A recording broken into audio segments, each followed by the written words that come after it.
Welcome back to another episode of MotoGP Mac, and today we're going to talk about the race in Aragon that just happened this afternoon. Now, before we get into it, here is how it finished.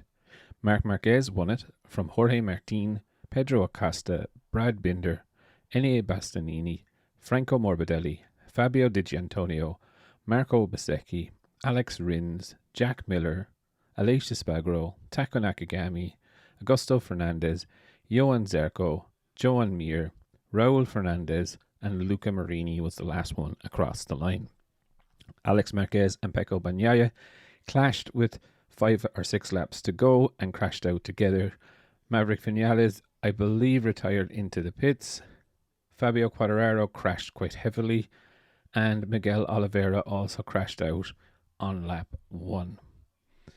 Now, finally, we can officially say that Marc Marquez's drought in winning Grand Prix is over. He did win yesterday's sprint, but it does not count as a Grand Prix, so today it is finally over. And I must say, as I said yesterday, very happy, delighted for Marc, but he was absolutely brilliant from Friday all the way through to today.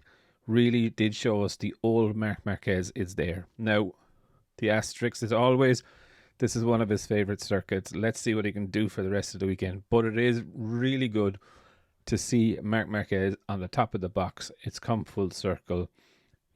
Really, really good.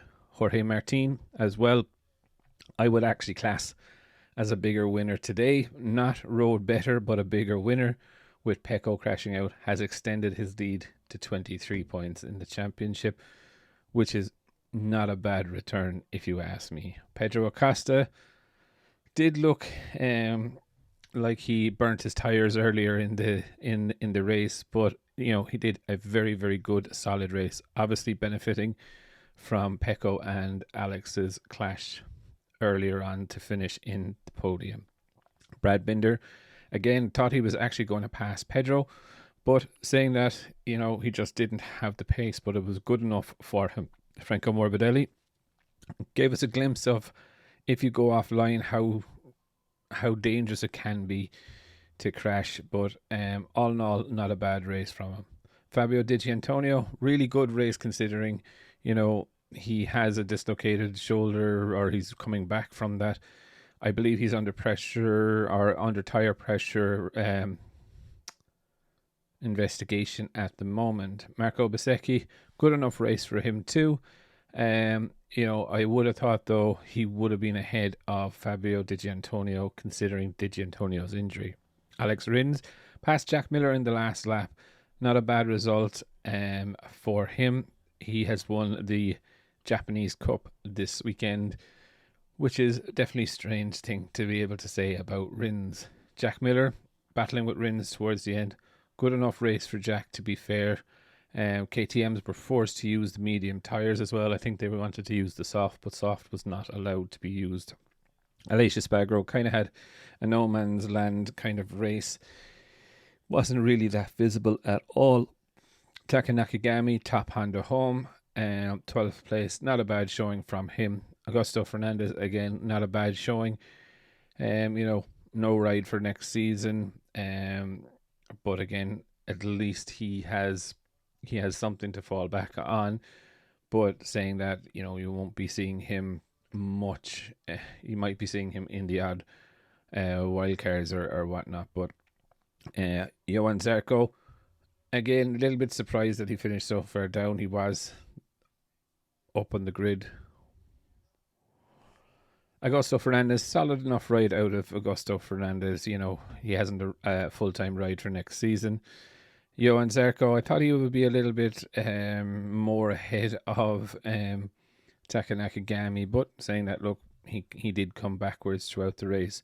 Joan Mir, don't really know what to say about Joan Mir, to be honest. He's not really having much fun of it at all. Raul Fernandez is the same.